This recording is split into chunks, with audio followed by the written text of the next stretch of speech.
Welcome to the second day and second Sentai team of Super Sentai.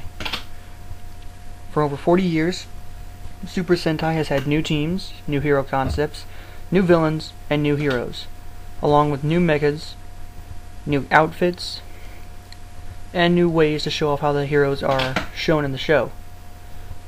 Now, with the first series over, we jump to the few-month-old 1977 show JAKQ JAKQ. JAKQ is German. Well, it's Japanese, but it's German translated to Blitzkrieg.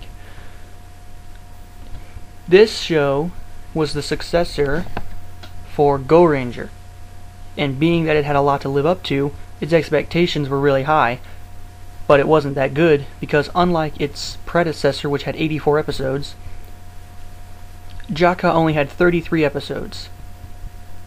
That didn't mean anything. That didn't mean a big deal or anything because they also had a versus special with the original Sentai team. They teamed up with Go Rangers to defeat their big enemy, the Iron Claw.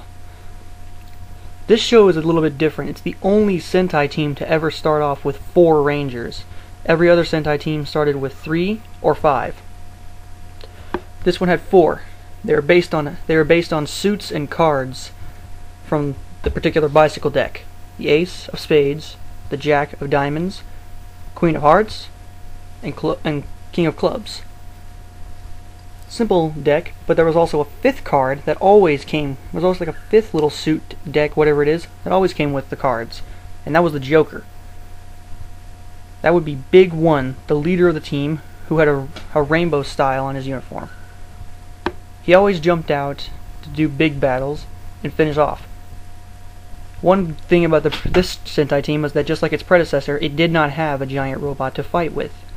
No, these guys still only had like a little flying ship. And unlike their predecessor, they also had a henshin form, but it took way too long. It took about 2 to 3 minutes because they would sit in giant pods, and the pods would lower and then connect to a wall, and then they'd show up in their uniform. It's still in the primary stages of henshin transformation.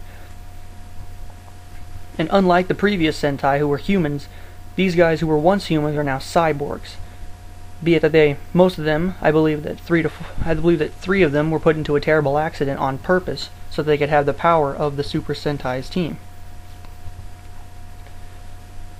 The team, at first, for I don't know how many episodes, I don't really remember the show that well, was led by Spade Ace, or Spado Ace. Later on, Big One showed up and claimed to be the leader. This is also, since it's the second Sentai, was the first Sentai series to have a recurring actor play as a character. In the last season, the guy who played Owl Ranger played Big One in this one.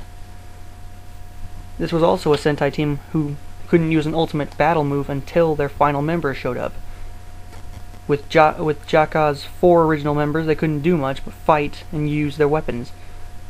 With the entrance of Big One, we got Big Bomber, a cannon that would fire anything you could think of. It's basically like the Gorain Hurricane all over again, just with a cannon. And the reason why the series wasn't so good or ended so well was because in their final battle with Iron Claw, basically what they did was they shot a rat at Iron Claw and he blew up. And even though JAKQ was not that great of a season, it's still an honorary member of the Super Sentai family, and it lives up to the expectations, and it started the very first versus film, which teamed the JAKQ up with the Go Rangers. And even though in the show they defeated Iron Claw, he wasn't really dead. He came back in the versus movie and was killed off again by the Go Rangers and the JAKQ members. It just shows with the much creativity you got, you can make anything possible. And unlike Super Sentai's after and Super Sentai's before, which was 1, they didn't spend a year with a show. They spent only a total of maybe about 7 months with the show. 8 months.